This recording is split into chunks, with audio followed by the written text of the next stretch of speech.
Hello, everybody. Thank you for joining us today. We're here with our behaviour and training experts, Lindsay and Wendy. Hi, guys. Hello. And we're doing a Q&A session answering some of your questions that we received on Facebook and Instagram.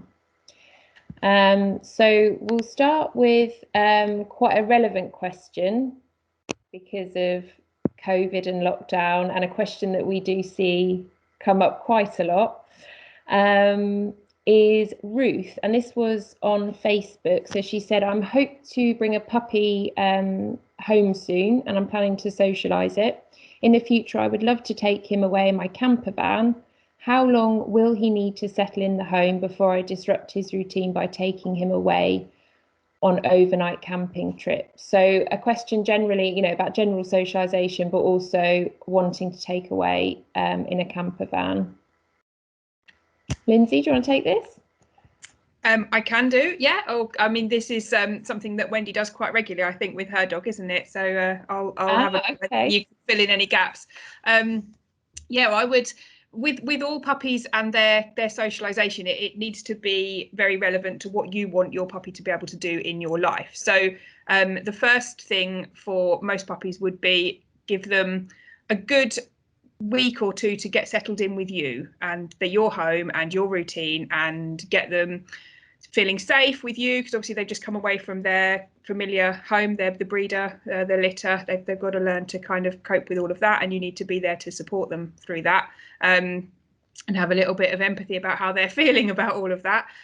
But I would say, if you can get your pup used to sleeping in their own bed, and if you want to use a crate, that's fine, and then that bed and that safe area, and you can transfer yourself to the camper van fairly early, within that first month maybe, and get them used to it a little bit like that. I wouldn't leave it too long, and I would just do it fairly soon. Would you agree, Wendy? Yeah, absolutely. And I'd also say, if you're lucky enough to have your camper van outside your house and perhaps even on your drive, then actually, even in the first week or two, your puppy can spend some time in the camper van. And if you're lucky enough to be able to have the beds laid down so that for short periods of time you can give your puppy something to chew in the area you want him to sleep, and you can go and lay on the bed for 20 minutes, it'll start to habituate your puppy to that area and environment even before you go away. So that camper van is like a little traveling bedroom for him, and he'll learn to settle in there really quickly if he's already been in there a few times, if you're lucky enough to have it in your drive. And is there anything that Ruth can do to sort of socialize her puppy to get her used to going to campsites and motorhome sites and things? Yes, obviously being good around other dogs is going to be critically important if you're going to use normal campsites. So obviously lots of habituation to other dogs in the environment is important. And obviously we need to bear in mind that if you take your dog to a campsite, that's a sort of communal area. So your puppy would need to be fully vaccinated really before you took it properly away to somewhere outside of your garden. So that's just something for Ruth to bear in mind. But yeah, lots of work with other dogs, and generally speaking, camper vans go into the countryside. So making sure that your puppy is habituated and not sociable with livestock. We certainly don't want our dogs running up to sheep, but actually them just to understand that there's sheep in the environment, and at that moment in time the owner is more interesting because they have high value treats or toys on them, to make them much more interesting than the sheep that are moving around. That's absolutely critical that we get them used to that sort of livestock as soon as possible. Brilliant, thank you. Sorry, go ahead, Lindsay. Sorry, I just wanted to add to that about thinking about how different outside sounds are going to sound when you're within the camper van. So it might be, like before you want to travel, take your puppy to a car park and sit in the back of the camper van so the puppy can hear the sounds of people talking outside the van and other cars moving around the van, and you can do some work around teaching them to settle when all that's going on, because I think that's going to sound quite different to when you're in the house. You certainly don't want to be woken up in the middle of the night just because somebody's trundled past the van, do you? Not going to get a great night's sleep. Brilliant, thanks guys. We've got another question from Facebook from Fee. Can you give any advice on helping a dog and cat to get along? The $1 million question. Well, maybe I'll start with this because I live with dogs and cats. I think the key is to think about the cat's needs. So the cat needs to have some safe areas to go. Cats often like to be up high, so cat scratching posts and shelving and maybe some furniture where they can access rooms and get up and out of the way of you didn't say whether it was a dog or a puppy, but if it's a puppy, obviously they're going to be quite enthusiastic to see the cat and they're going to want to sort of run into the cat's face. So enabling the cat to get away and kind of be able to look down on the puppy is a good way to start. Providing the cat's food and toilet facilities and bed away from where the dog is initially. Avoid the dog stealing the cat's food, and usually dogs are quite interested in the contents of litter trays as well, and we kind of want to avoid that becoming a habit.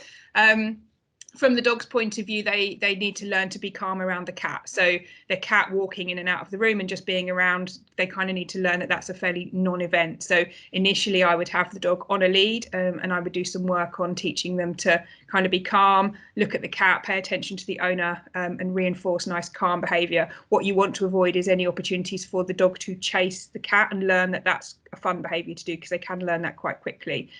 Even if cats are pretty used to dogs, they will often run away or they'll scoot up somewhere high and then they'll look. So that initial, they've done a runner and the dog has had that little thrill of chasing the cat. You really want to avoid them learning that. So good management from day one, and until you're confident that they're kind of just getting used to each other, really. And we've got another question from Facebook again. Actually, we've got a couple of questions about this, about toileting. So adult dogs that were previously house trained and have started toileting. So we've got one from Kaylee. My 4-year-old mixed breed keeps weeing and scent marking on everything. He's been neutered and was house trained. He doesn't do it every day, but he can be out in the garden for an hour with the back door open, and then he comes in and has a wee on the kitchen bin. No problems when he's left home alone, but they are crating him overnight to avoid him having accidents. Any advice about that, Wendy? Yeah, it's quite a difficult question because I'd want to be asking lots of questions about his specific behaviour in his case. Really, with dogs, when they have been house trained and there's a change in behaviour, one of the first things that we need to check on is that the dog is medically okay. So actually, in this case, my recommendation for that owner would be just get your dog checked first. Make sure that there's nothing, that he hasn't got an underlying medical issue. It may well not be, but it's essential to get that checked out. And then we need to recognise that probably if he's scent marking, it's an anxiety related issue, because if he's going out in the garden and then coming in and scent marking, it's probably something to do with anxiety. Now, from our perspective, we might not be aware of something that's upset that particular dog, but something has, and it might not be something that we can understand or see, or that we find logic for him to be disturbed about, but he is disturbed about something. We also need to recognize that if we correct him or tell him off in any way for toileting in the house, it's probably going to increase his anxiety and cause him to need to do it more.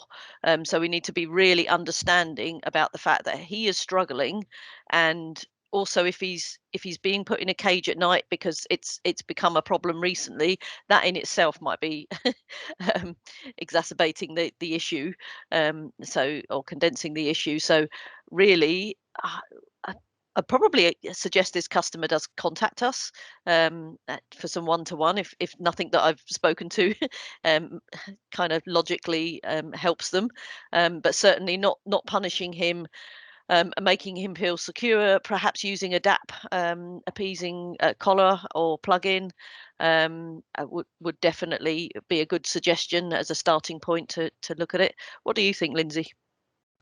Yeah, I think it's a difficult one. Like you say, we'd have to sort of delve into the whys and wherefores of that, but certainly cleaning up properly with a proper animal-friendly, getting rid of pee kind of disinfectant, so there isn't any smells there that could be, reminding him that perhaps this is where he pees. And maybe just checking on their routine. I would personally go back to making sure that I've gone out in the garden with him and made a big fuss of him when he's been to the toilet in the right place, and really letting him know that he's the best dog in the world when he gets it right.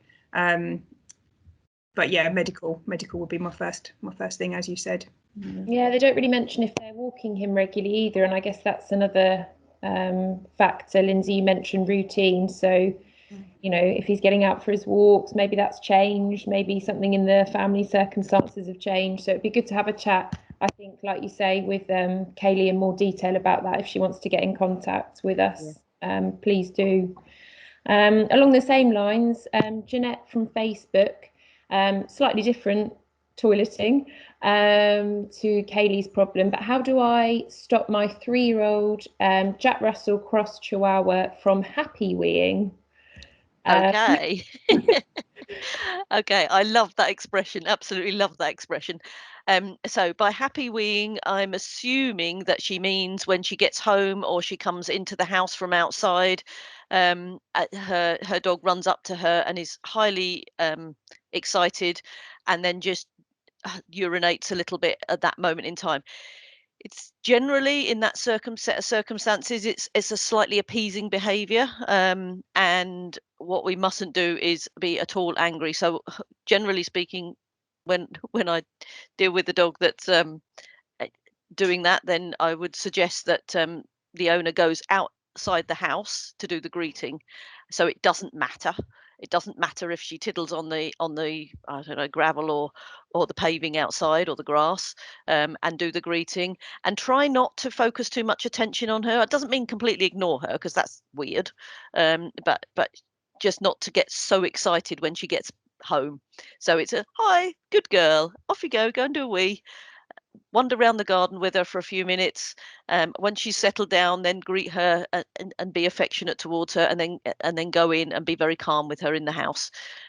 Generally speaking, that takes the emphasis off the fact that you've come home. Yeah, no, brilliant advice. We've got a great one from Eva from Facebook. Can't stop laughing at this one. How can I stop my Labrador loving food? Lindsay, do you want to This take is one of those things that makes Labradors great and a bit of a pain at the same time, because generally it makes them uber trainable, because you can use food as a really strong motivator, but it can make them prone to raiding rubbish bins or scavenging things off the street, which can be annoying and dangerous. We were having this discussion before, weren't we, that there's some suggestion that Labradors are prone to being slightly chunkier than other dogs, because of their job. Historically, their job would be to dash into freezing cold water and do retrieving. So maybe they needed to have an extra layer of of keeping them, an extra layer of body fat to keep them warm in these kind of environments. So in their genetics, it will be part of their personality to love their food, a bit like myself, although I don't do cold water retrieving. But yeah, I think it's part of their charm. Training wise, if you wanted to counteract it, I would work on a really, really strong leave it. So if you're having the problem where the Labrador or any dog is scavenging food off the floor or things off the floor when you're out walking, having a really strong leave it means that you can manage that and keep them safe. But yes, I think it's part of their charm. Absolutely. Absolutely. And it's hard to keep Labrador's weight down, isn't it, Wendy? We were speaking about this before. It's yeah, you know, their love of food and presumably their propensity for putting on weight to do their job probably isn't a great combination for. No, it's really challenging, and I feel desperately sorry for those Labrador owners, and not just Labrador owners, actually, any dog that has a bit of a weight issue. But particularly Labradors, they have a genetic predisposition to being overweight, or some do, not all of them, some do. And those owners of those dogs find it really challenging, even with all the support through their vets and being absolutely strict about their diet, find it really challenging to maintain a good weight. But we all know how important maintaining a good weight is, and it does have an effect on physical welfare and longevity. And our dogs are really good at training us. Um, they absolutely train us to give them food, and we feel bad once we've got into the habit. And I know this. You know, my dog only has one biscuit a day, and that biscuit is in bed in the morning when I have my cup of tea. But now I'm in the habit of it.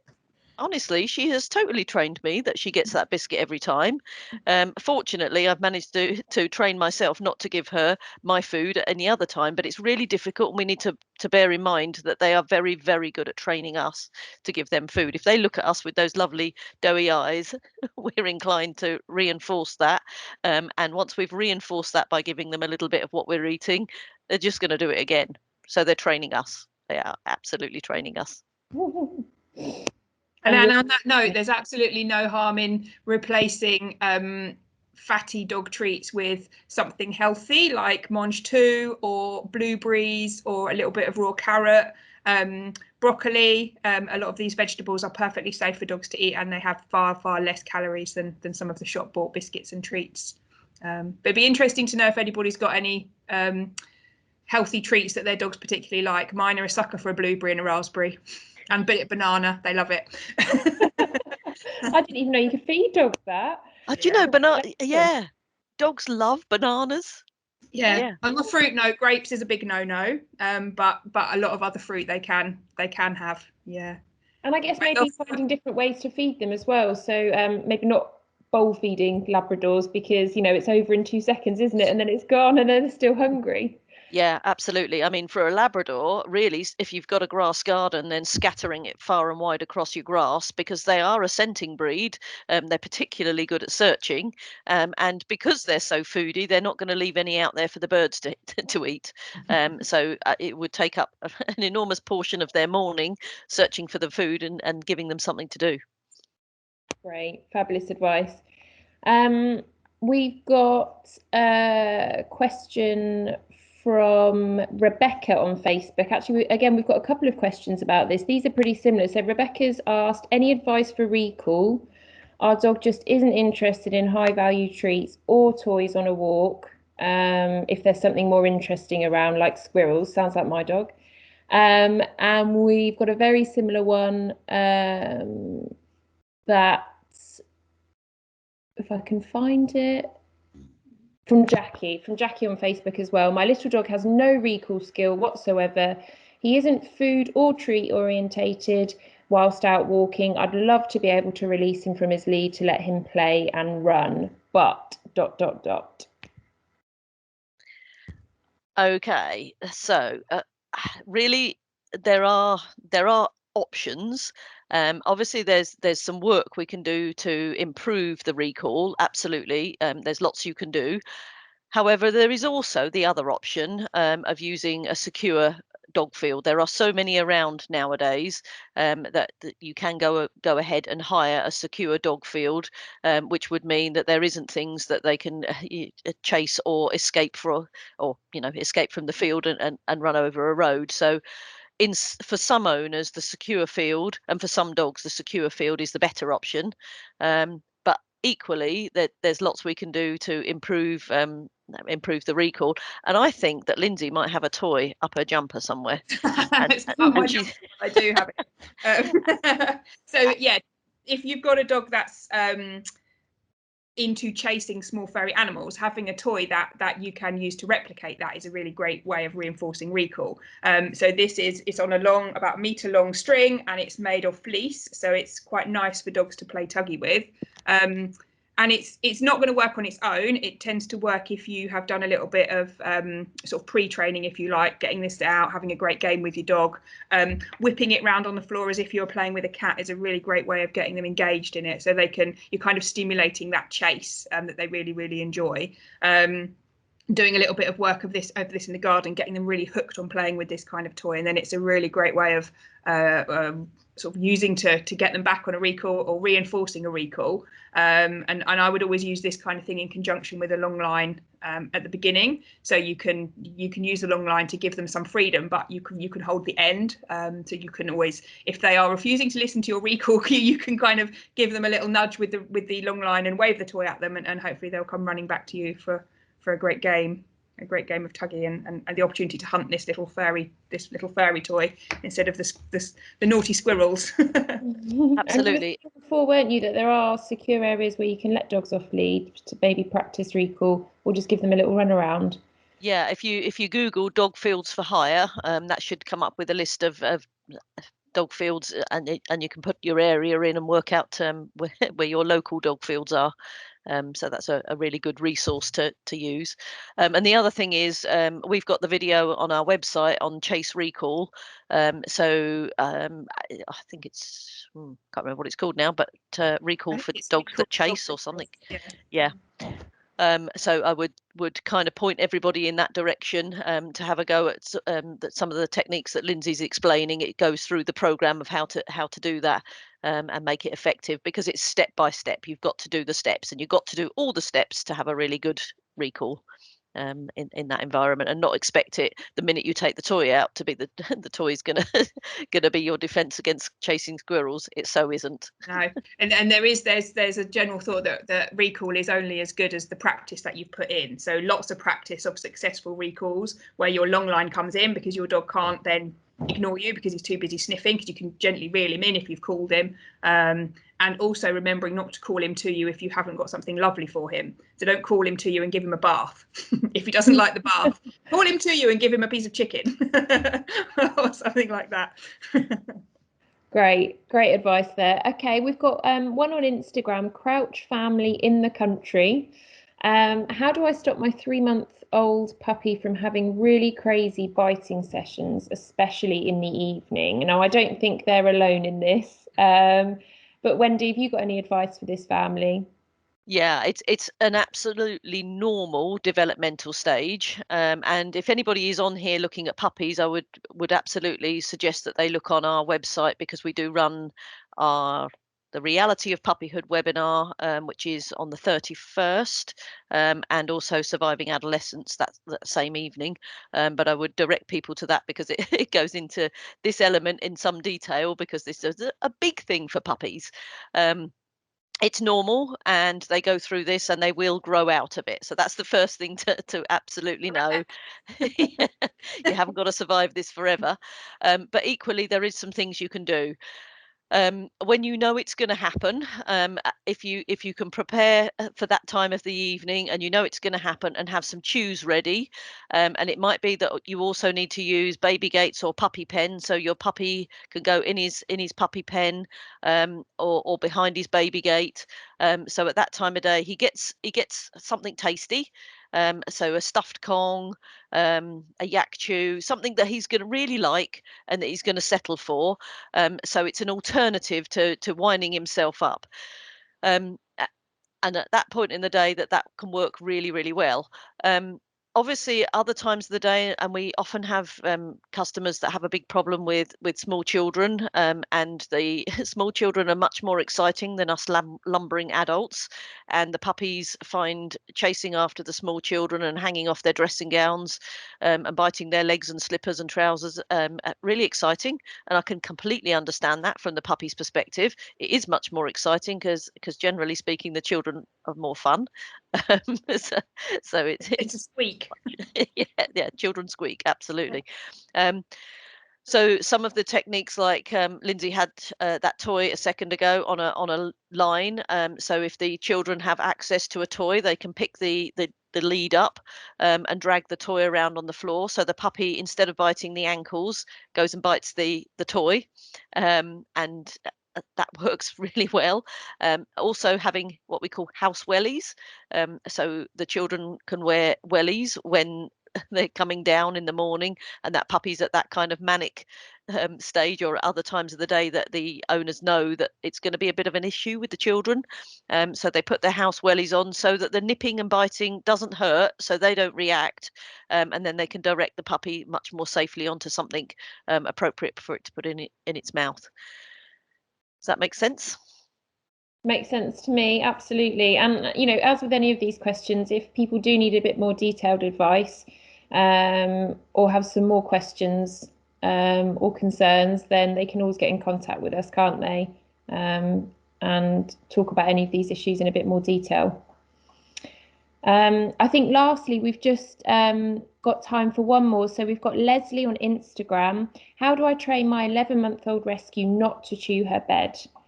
She doesn't always do it, just random times, but has started happening sometimes at night, which was previously the only time she didn't chew stuff. We can tell her to leave it when we see it, but we'd like this behaviour to stop. Lindsay, is there anything they can do? I mean, it's quite a difficult age, isn't it? 11 months, right in adolescence. Right in adolescence, yes, and I would definitely say the surviving adolescence talk is definitely worth listening to, because it is just about that. It is about surviving the adolescence phase of development in dogs. It is a difficult time for them and us. But yes, if a dog is chewing, it's often an innate need. They need to have a good chew, and it's some dogs chew when they're settling down because it helps them, get into that mode for sleep. They're having a bit like children sucking their thumb. It helps them relax. So it may very well be that they just need to provide something a little bit more suitable for her to chew on. So we can look at suitable chew items, like some of the toys that are available, or some of the chews, like the horn kind of things, or a stuffed Kong, or something suitable like that they could perhaps give their dog when they settle down for the evening, so she's got something appropriate to chew on, because it sounds like it's something that she needs to do rather than her misbehaving. It sounds like it's something that she needs to do when she's settling. Yeah, absolutely. And I think our owners, or as humans, we just know that puppies need to chew, but we forget that dogs, adult and adolescent, need opportunities for a natural outlet for that chewing. It's a normal, natural behavior for dogs, and if we don't continue to give them an outlet for that, then this is the sort of thing that happens. And actually, really, it's not that bad. It's happening on the bed, because there are many other things that dogs chew, that we often hear about, that has a much broader impact on the family, and the house. But we need to give them an outlet for that natural behaviour. And as Lindsay said, the adolescent workshop would be really useful for anybody with a dog between about 6 months and 2 years, really, just to sit in on it and understand that you're not the only one going through this nightmare. It's normal. And they all do something during that period of time where you're tearing your hair out going, oh my God, what have I done? You're basically describing my life with children. Different, is it? Well, yeah, and my I've got a 13-and-a-half-year-old dog, and he regularly picks up some of the kind of hard chews that are lying around, and has a good chew on them. Not with as much gusto as he did when he was an adolescent, certainly, but he still enjoys a little bit of a chew before he settles down to sleep. So yeah, it carries on for their whole life. So they've got that to look forward to, Leslie. Good luck. Well, thank you so much for joining us, Wendy and Lizzie. It's been really, really interesting. I'm sorry we couldn't answer everybody's questions. We did have a lot of people asking questions, wanting some behavioural advice, but hopefully we'll cover those next time. And we've got lots of information and links, and workshops that people can access via our website as well, or they can contact us directly. But thank you so much, guys, and hopefully we'll see you again. Cool. No, thank you. Thank you.